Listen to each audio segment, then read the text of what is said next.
kuwa gatatu ukwezi kwa mbere itariki 28/2026. Uyu ni umunsi wa 28 w'umwaka. Muri kumwe na Apostle Dr. Paul Gitwaza.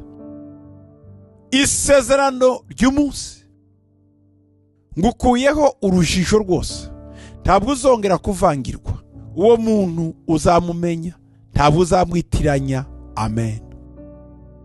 Igitabo cya mbere cya Samueli, ibice 16 ku murongo wa 12.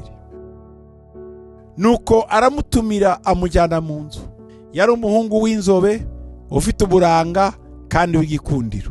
Uwiteka aravuga ati, haguruka umusukeho amavuta, niwe uwo.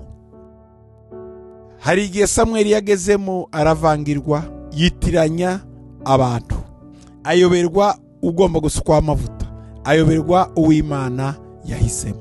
Ni nako nawe ugize igihe utamenya uwo muzubakana, uwo muzabana, utamenya uwo muzajyana, utamenya uwo muzakorana uwo mushinga, utamenya uwo muzajyana muri urwo rugendo. Umva icyo Uwiteka avuze ngo, ngukuyeho urujijo rwose. Kuvangirwa bikuvanyweho. Ntabwo uzongera kuvangirwa, ahubwo ugiye kuzamumenya. Ugiye kuzamenya uwo muntu uzaguhesha akazi, uwo muntu uzagukingurira, uwo muntu uzagutambutsa ari ahantu hagoye, uwo muntu uzakwinjiza, uwo muntu uzakubera umugisha, uwo muntu uzakubera umuyobozi. Tuzongera kuvangirwa mu buzima bwawe.